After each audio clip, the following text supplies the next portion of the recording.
Indonésia. Um arquipélago de mais de 13 mil ilhas que se estendem no Oceano Pacífico, com pitorescos litorais, florestas, paisagens magníficas. Um verdadeiro paraíso tropical. Este grande país de ilhas é caracterizado por muita diversidade, desde suas cidades congestionadas até a Mata Virgem. Um país onde 800 idiomas diferentes são falados, criando uma rica mistura de contrastes de tradições culturais e cores. A população de 200 milhões coloca a Indonésia como o quarto maior país do mundo, com seu eixo comercial, a próspera metrópole de Jakarta. Com uma competente administração, a Indonésia tem se destacado dentro da comunidade de países da Ásia em desenvolvimento. Mas perante as complexidades do mundo moderno, persiste um lado mais simples e calmo. Espalhados nas suas florestas, vivem centenas de grupos étnicos, cada um tendo sua própria língua e cultura. Trabalhando em conjunto com o governo, a IMMP, uma organização filantrópica de crentes da Indonésia, se empenha em dar assistência a esse povo, ao passo que se entrosam com o restante da sociedade. Porém, o foco desta história é uma ilha e seu povo, Taliabo, uma ilha tão remota que é difícil encontrá-la em mapas.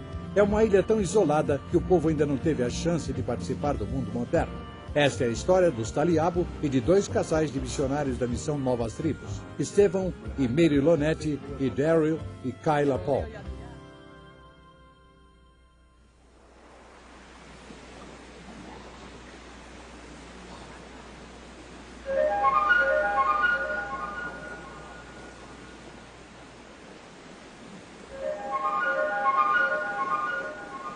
Missão Novas Tribos.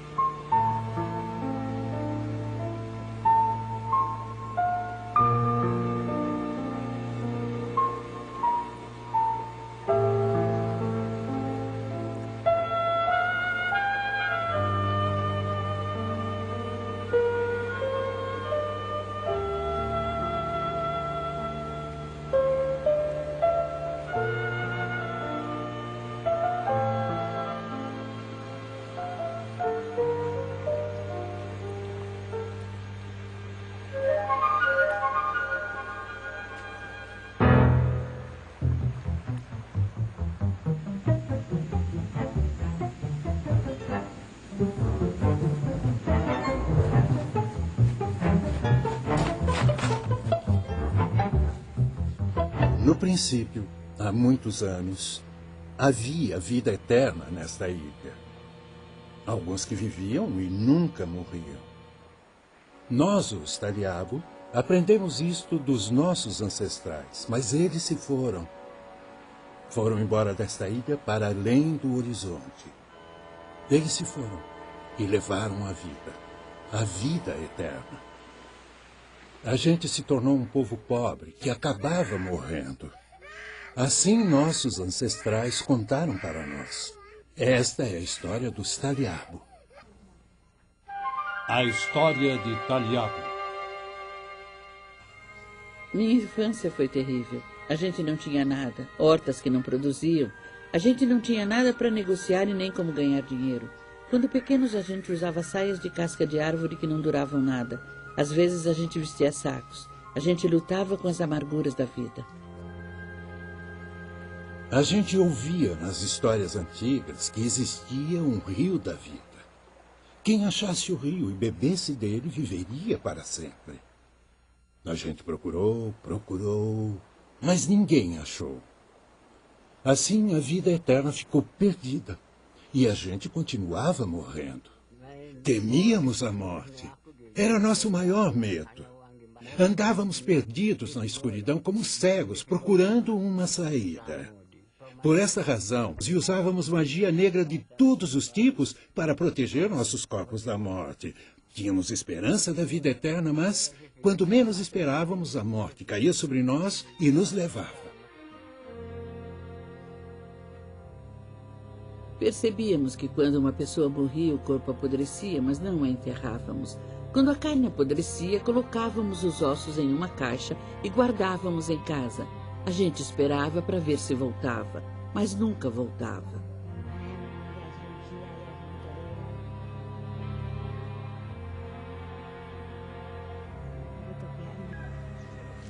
A gente cavava uma cova rasa e colocava o corpo dentro.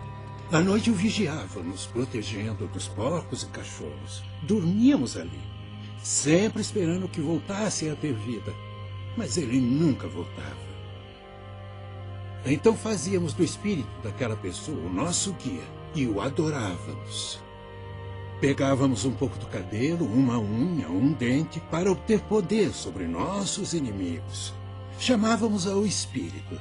Pai, cuida de nós, protege-nos das doenças. Pai, dá poder para a gente ficar vivo neste mundo. A gente trazia oferendas e esperava, mas ele nunca voltava. E a comida ficava preta e podre.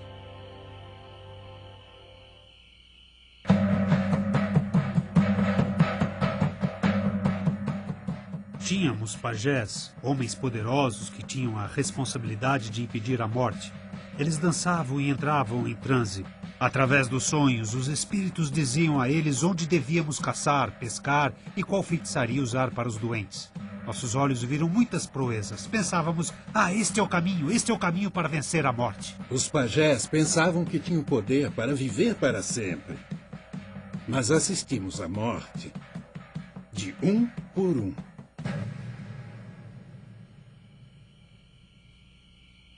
Estávamos confusos.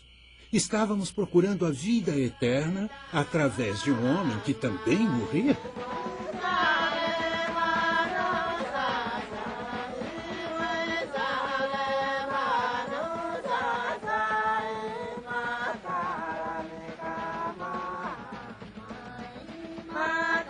Dentre todos os pajés, quem pode suportar o peso da morte?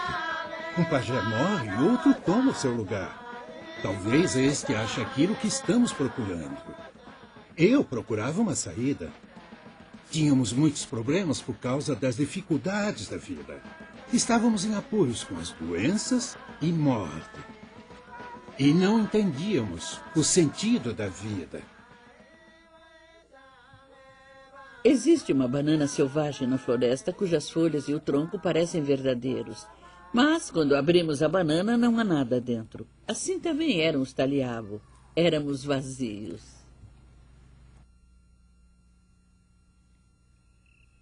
Nos apegávamos em uma coisa e depois em outra. Mas, no fim, a morte nos alcançava. Então, esperávamos que aqueles que levaram a vida eterna dos Taliabo voltassem. Mas eles nunca voltaram. Eles devem ter se esquecido de nós. Se pelo menos pudéssemos encontrá-los, a gente poderia pedir que voltassem. Em desespero, construímos uma balsa. Era uma balsa grande que levou meses para ser construída. Enchemos com cestas de frutas e verduras, nozes, tabaco e folhas de todo o canto da ilha. Por último, colocamos os ossos de 2 Taliabos. Um homem e uma mulher, para proteger a carga e guiar a balsa. O rio levou a balsa até o mar, e com ela se foram nossas esperanças. Será que veriam a balsa flutuando no grande desconhecido? Será que diriam, olha, isso vem de Taliabo. Será que voltariam trazendo a vida?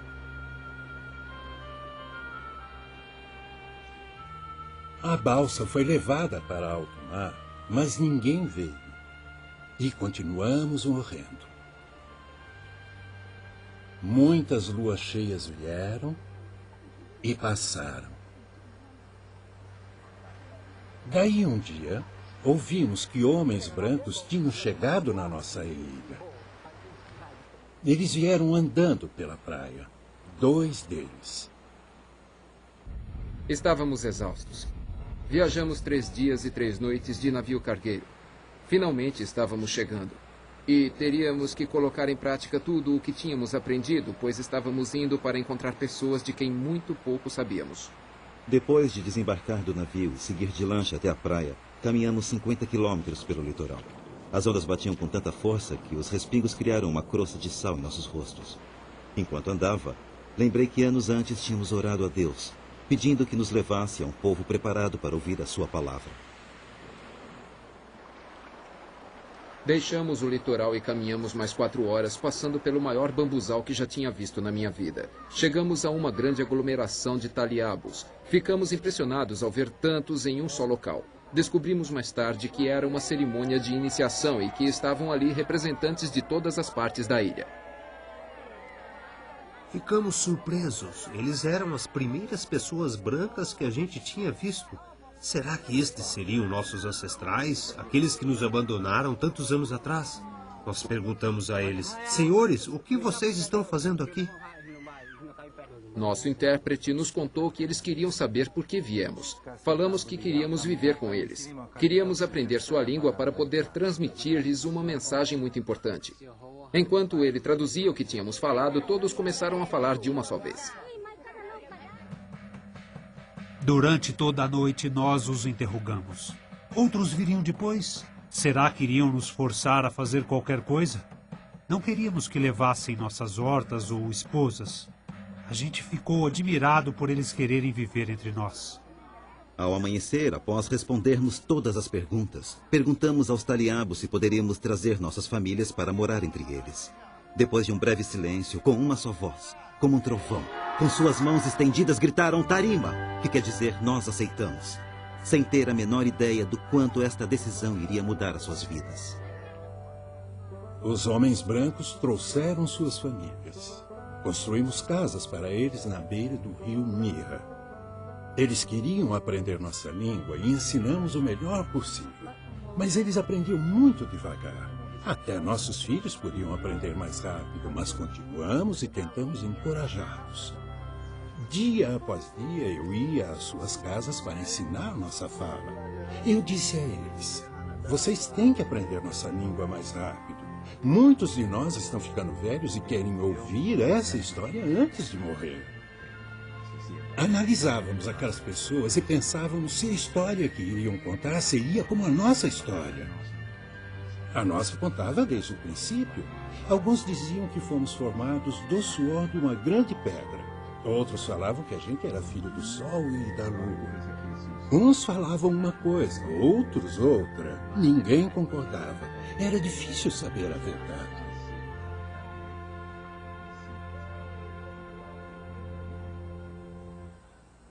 Eu ainda não tinha me encontrado com os homens brancos e suas famílias, mas eu queria saber se eles sabiam da vida eterna.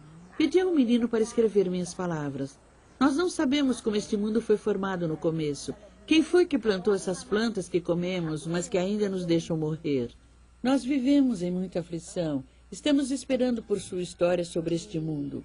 Não sabemos por que vivemos, não sabemos por que morremos. Por que somos tão amaldiçoados? Tira logo de nós a ignorância.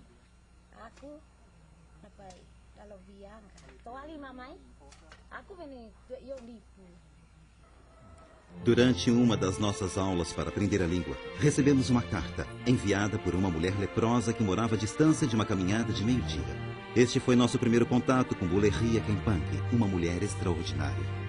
Como peças de um quebra-cabeça que se encaixavam, começamos a entender a cultura dos taliabos. É importante que entendamos que a busca que tinham pela vida eterna não era uma busca do Deus verdadeiro, mas sim um simples escape para a morte. Eles não precisavam de Deus. Eles nem pensavam nele. Eles nos contaram como constantemente tinham buscado a vida eterna e por fim construíram a balsa. Interessante que a balsa foi construída na época que nascemos. Os taliabo tinham esperado durante muitos anos e continuavam esperando. Muitos chegaram a tal ponto de desespero que participavam das tradições, mas não acreditavam mais nos pajés, que tinham falhado. À medida que ficávamos mais fluentes na língua, os taliabo ficavam mais impacientes. Finalmente, depois de 4 longos anos de estudo, chegou a hora de ensiná-los. Marcamos com os taliabo a data que começaríamos o ensino. Todo mundo só falava disso. Pessoas mudaram de toda parte da ilha para ficar perto. A gente contava os dias. Alguns de nós plantamos hortas maiores para alimentar a multidão. No início, quando viemos morar nesta área, não havia uma casa à vista, só bambu. E enquanto nos preparávamos para ensinar, pessoas vieram de todas as partes da ilha. Mais de 30 novas casas foram construídas. A aldeia mais próxima cresceu também, quase 50 casas. A única razão era que queriam ouvir a história. Tivemos reuniões para decidir como deveríamos agir.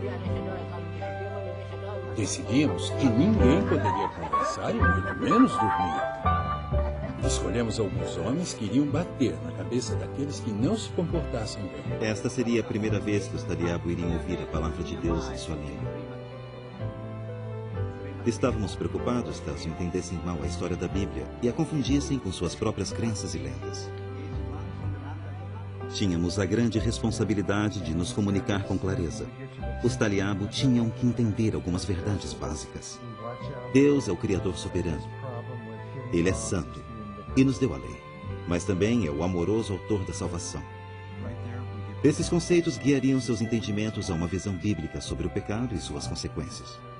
Planejamos ensinar desde o início do Velho Testamento para que eles pudessem ter uma base correta para entender o Evangelho da Graça. Passamos horas procurando as melhores palavras com a ajuda do nosso intérprete para expressar terminologias e conceitos bíblicos. Quando ele nos ajudou a traduzir Gênesis 1:1, no princípio Deus, ficou admirado por Deus ser tão poderoso que pôde simplesmente falar e o mundo passou a existir. Com os olhos arregalados, ele sussurrou: quando todos ouvirem isso, eles vão morrer, simplesmente vão morrer. Ensinamos 4 dias por semana, com uma frequência de mais de 400 homens e mulheres. Os Taliabo decidiram que os idosos e os enfermos deveriam ficar na frente para ouvir melhor. A história começou com Deus. Tínhamos ouvido sobre esse Deus através dos nossos ancestrais. Não sabíamos muito a seu respeito e o chamávamos de você. Quando olhávamos para as estrelas, as achávamos lindas.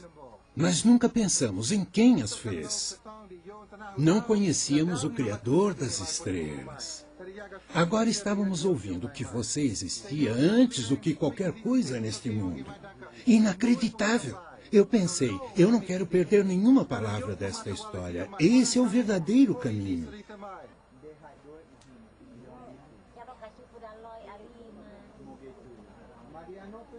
Quando vi que Deus criou o mundo inteiro e criou Adão e Eva, comecei a entender. Agora eu entendo que Deus nos criou. Fiquei contente só em pensar. Aprendemos que Deus sabe de tudo. Ele está em todo lugar ao mesmo tempo. Que os olhos e ouvidos de Deus não são como os nossos. Seus olhos veem tudo e Ele ouve até os pensamentos do nosso coração. Quando ouvi isto, disse: isto me deixa nervosa.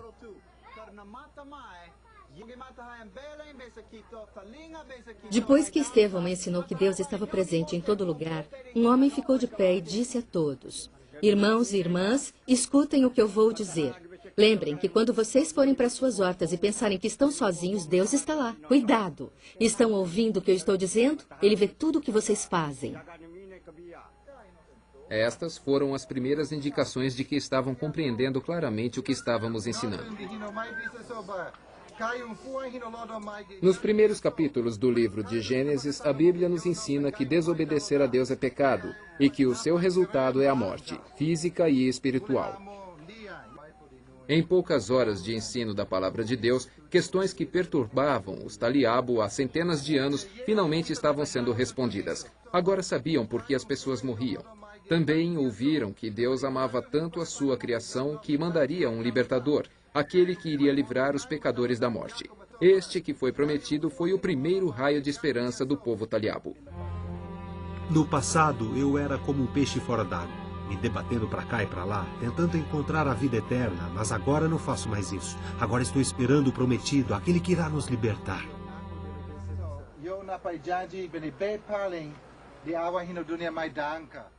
Quando ouvi a história de Noé e a arca, pensei comigo mesmo: se estivéssemos vivos naquela época, certamente estaríamos do lado de fora daquele barco, implorando para Noé nos deixar entrar. Seríamos as pessoas levadas pela enchente. Não somos nada diferentes deles. Quando contamos a história das cidades de Sodoma e Gomorra, as pessoas disseram: estou lhe dizendo, nossas vidas são iguais às das pessoas de Sodoma e Gomorra.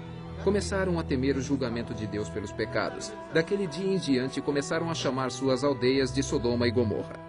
Eu não queria perder nenhuma das palavras da história, mas fiquei muito doente, com malária.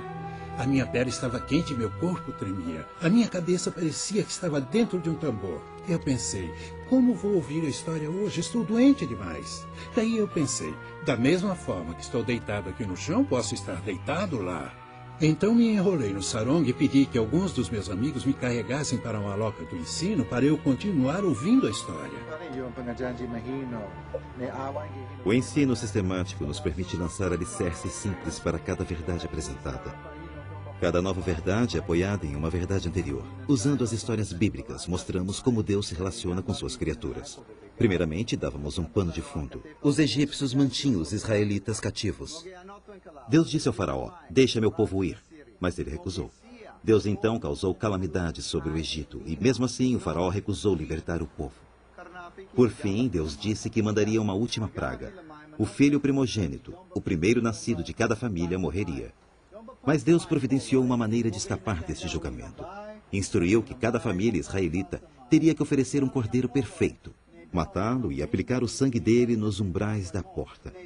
Quando o anjo da morte viesse cumprir o julgamento de Deus, ele passaria acima de cada lar que tivesse o sangue aplicado. Através dessa história, os Taliabo vieram entender que Deus era soberano sobre Israel e o Egito, e que ele é santo, julgando aqueles que insistem em tomar seu próprio rumo. Ao mesmo tempo, ele graciosamente libertou aqueles que demonstraram confiança na sua palavra. Aqui também teremos introduzido o conceito da substituição. Um cordeiro inocente morre em lugar do primogênito.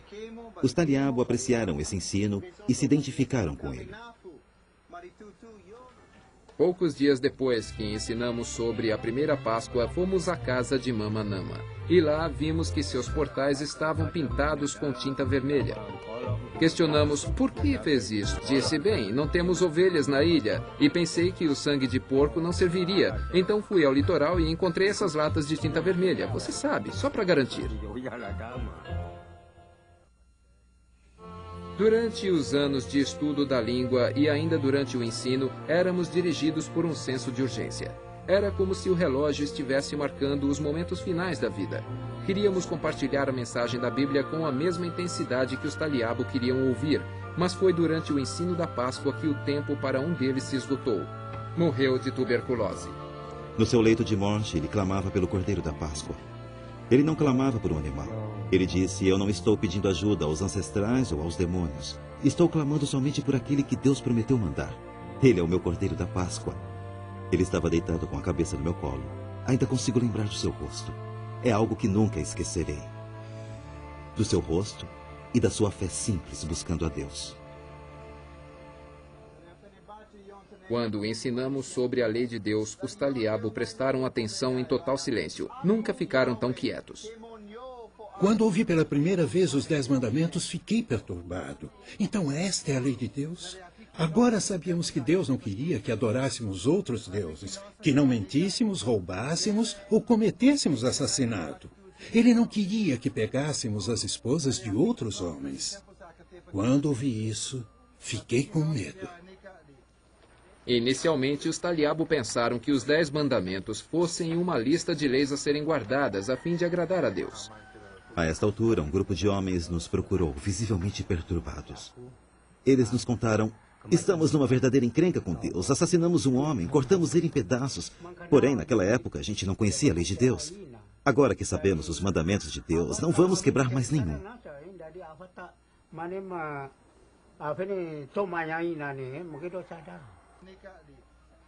A Bíblia nos ensina que os 10 mandamentos revelam a santidade de Deus e que é impossível guardá-los perfeitamente. O verdadeiro propósito da lei é para nos mostrar que somos pecadores. Apenas algumas semanas depois, aqueles mesmos homens voltaram. Estamos bem encrencados, pois agora sabemos os mandamentos de Deus, mas ainda não conseguimos guardá-los. Eles nos disseram. O conhecimento dos 10 mandamentos os levou ao ponto de reconhecerem que eram pecadores perdidos, como a palavra de Deus diz. Continuamos ensinando do Velho Testamento e depois dos Evangelhos, quando pela primeira vez os Taliabo ouviram sobre Jesus Cristo. Eles o amaram desde o início. E então Deus veio morar com os homens, como um homem. Nunca vou esquecer a história de João Batista quando ele apontou para Jesus e disse: Eis o Cordeiro de Deus que tira os pecados do mundo. Aí pensei, o Cordeiro da Páscoa, o Cordeiro do sacrifício. A minha mente se abriu. Tinha que ser este, Jesus o prometido. Este Jesus nos libertaria do pecado de Satanás e da morte. Ouvimos e vimos que Jesus tinha poder sobre tudo o que nos causava medo, fome, doenças, demônios e até a morte. Depois de 6 meses, chegamos ao clímax dos ensinamentos fundamentais: o aprisionamento, julgamento e crucificação de Cristo. Enfatizamos a humilhação de Cristo quando arrancaram-lhe a barba e o espancaram. Quando levaram Jesus preso, quando o machucaram, quase não conseguia acreditar. Eu queria bater naqueles soldados. Todas essas coisas eram repugnantes para os Taliabo. Estavam perplexos e sérios, tentando compreender por que Jesus tinha que morrer. Alguns recusavam conversar, dizendo que sua esperança havia morrido. Erguemos uma cruz de madeira no centro da aldeia e colocamos uma coroa de espinhos nela. Depois que ensinamos sobre a crucificação, não nos reunimos com o povo naquela noite, encorajando-os a pensar nas palavras que ouviram naquele dia. A nossa esperança morreu pregada numa madeira. Não podia pensar em outra coisa. A gente nem conseguia conversar uns com os outros. Eu fui um dos últimos a sair da maloca do ensino. Quando saí, Mama Nama ficou lá sentado. Quando cheguei no outro dia, ele já estava lá. Parecia que tinha ficado a noite toda. Na manhã seguinte, Estevão ensinou sobre a ressurreição e ascensão de Cristo. Nessa altura, Mama Nama se revigorou. O homem merecia morrer pelos seus pecados, mas Deus proveu uma maneira de escapar do julgamento. Ele proveu a Adão e Eva roupas para se cobrirem, a Noé uma arca, e um cordeiro no lugar de Isaque. Sangue de um cordeiro foi aplicado nos portais como um escape da morte no Egito. Como o cordeiro da Páscoa, Jesus, que nunca pecou, era perfeito. Como o cordeiro tomou o lugar do filho primogênito, Jesus morreu em nosso lugar, pagando o preço dos nossos pecados. Quando as palavras do anjo, ele não está aqui, ele ressuscitou, foram faladas, Mama Nama se levantou rapidamente e gritou: Se isso for verdade, obrigado, Deus, a minha esperança está viva. Eu lhes contei a minha jornada espiritual. Usei pedaços de papel preto para representar meus pecados. Nasci em pecado. Quando menino, mentia, roubava, fazia minha mãe chorar. Meu pai ficou tão frustrado que me disse: ou você endireita ou sai de casa. Eu saí. Fiz meu próprio caminho e continuei pecando. Expliquei que tinha alguns pecados que só minha esposa sabia. Outros eram tão secretos que nem minha esposa sabia. E alguns que cometi que nem eu mesmo sabia. Mas Deus sabia de todos. Eu disse: vocês estão vendo meu dilema? Deus é santo. Ele não tem nenhum pecado. Eu quebrei as leis de Deus. E o pecado é como uma parede que não posso quebrar. E ela me separa de Deus. Eu mereço a punição de Deus, e não há nada que possa fazer. As minhas mãos estão vazias, mas Deus mandou o libertador para me resgatar dos meus pecados.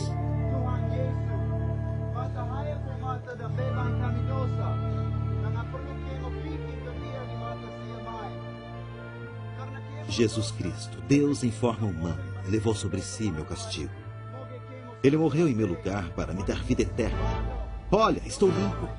Deus pregou os meus pecados na cruz. Estou livre. Ninguém disse nada por muito tempo.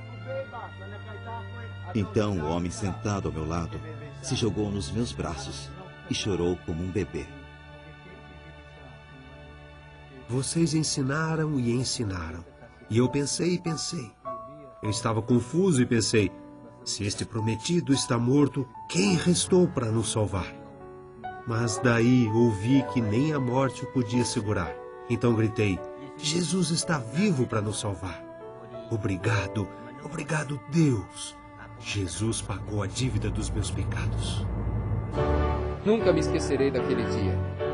Um por um, os Taliabo professaram a sua fé em Jesus Cristo. Nós rimos e choramos. Ninguém pensou em comer.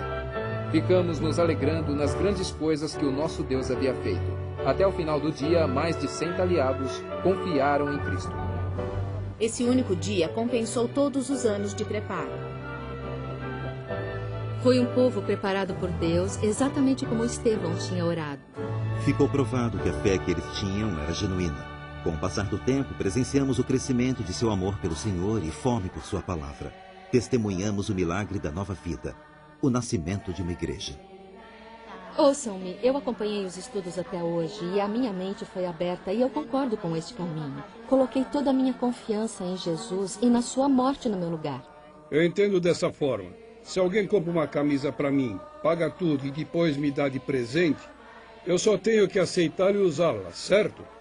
Existe mais alguma coisa que eu possa fazer além de crer que Jesus levou os meus pecados e que agora eu sou livre? Não, não há nada mais a ser feito. Está tudo concluído. É verdade. Não há nada que eu possa fazer para agradar a Deus, para pagar a dívida pelos meus pecados. Eu entendi por que Jesus teve que morrer. Ele tomou sobre si o meu castigo. Não estarei mais sob o juízo de Deus. Quando se trata de coisas deste mundo, eu não tenho nada. Bens materiais nem quero mais, pois Jesus já me deu riquezas eternas. Vocês estão vendo estas mãos e pés deformados? Eu não fico mais preocupada com meu corpo como antigamente. Vocês estão entendendo? Deus me curou. Ele me curou por dentro. Se eu morrer hoje à noite, podem enterrar este velho corpo na terra, mas minha alma estará na habitação de Deus. Mas se Deus olhar para minha lepra, tiver pena de mim e disser, coitada, você é minha filha e apesar de saber que você está sofrendo, ainda não vou levá-la para casa. Mesmo assim seria grata e diria, Senhor, você é o meu Criador, estou esperando no Senhor, a minha esperança está em Deus, Ele me deu vida.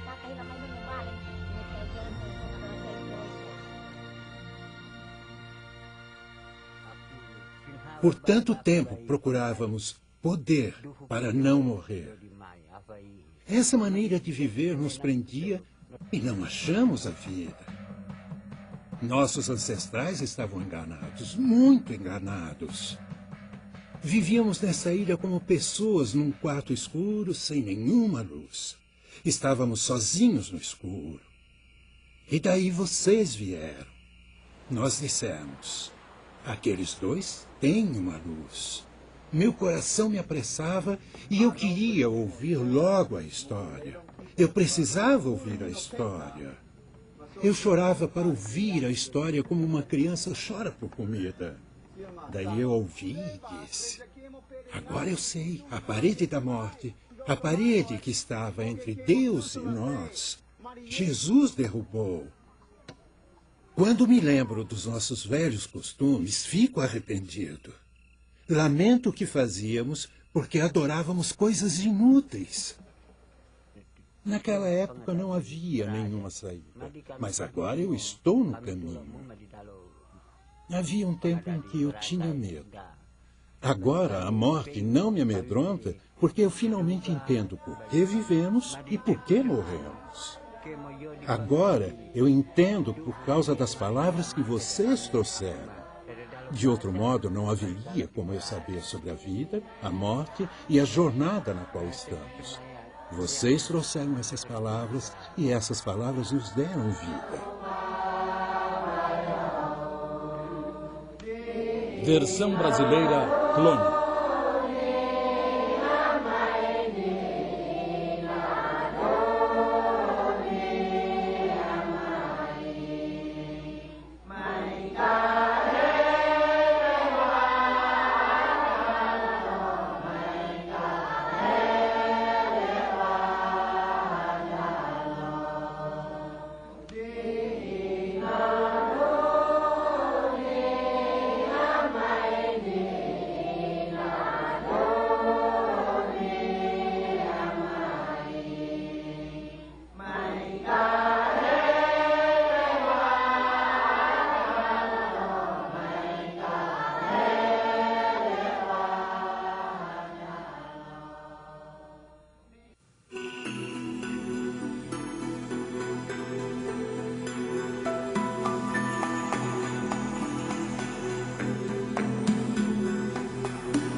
Imaginamos que o seu coração foi tocado com o documentário que acaba de assistir. Talvez você esteja pensando: será que estas histórias só acontecem lá nos lugares distantes? A resposta é não. Na verdade, muitos missionários brasileiros e estrangeiros atravessam fronteiras geográficas e culturais para levar a preciosa mensagem da salvação nos rincões de nosso país. E mesmo fora dele, onde estão acontecendo muitas histórias semelhantes a esta. A missão Novas Tribos do Brasil tem centenas de missionários envolvidos na evangelização e assistência social a dezenas de povos indígenas. No Brasil e em 4 países africanos, muito trabalho existe para ser feito e os obreiros são poucos. Das mais de 250 tribos indígenas brasileiras, dezenas ainda não ouviram as boas novas do Evangelho. Foram criados centros de preparo especializado para este ministério. Informe-se e participe de histórias missionárias que estão acontecendo. Conheça o trabalho da Missão Novas Tribos do Brasil acessando o nosso site www.mntb.org.br mntb@mntb.org.br Caixa Postal 221 75001970 Anápolis, Goiás. Fone código de área 62 33181234